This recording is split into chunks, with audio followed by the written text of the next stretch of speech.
माहिती परस्परांना देण्यात येते।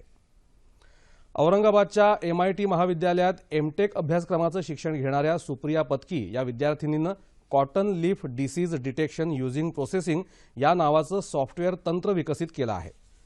मॅटलॅब सॉफ्टवेअरच्या मदतीनं पिकांना होणाऱ्या लाल्या बुरशी या रोगाचं निदान करण्यासाठी याचा वापर होईल।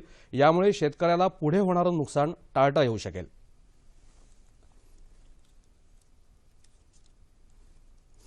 टेक्स्चरमध्ये जर चेंज असेल तर तो क्रम्पलचा रोग आहे, जर कलर चेंज असेल तर तो लाल्या रोग आहे। आणि हे असं करून मी ते डिवाइड केले। ही माझी हे कंप्लीट तंत्रज्ञान झालं, ही कंप्लीट टेक्नॉलॉजी झाली।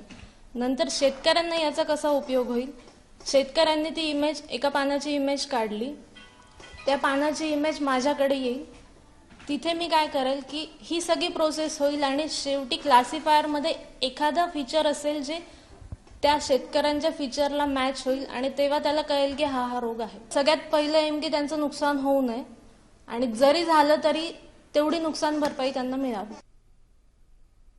बऱ्याच वेळा शेतकऱ्याच्या नुकसानीचा काटेकोर पंचनामा होत नाही, त्यामुळे त्यांना पूर्ण नुकसान भरपाई देखील मिळत नाही। मात्र या सॉफ्टवेअरच्या माध्यमातून पिकांचं रोगामुळे किती प्रमाणात नुकसान झालंय याचं अचूक मोजमाप केलं जाणार आहे, जेणेकरून शेतकऱ्याला 100% नुकसान भरपाई मिळू शकेल। एकूणच बळीराजाच्या पांढऱ्या सोन्याला हे तंत्रज्ञान निश्चितच वरदान ठरेल, हे नक्की।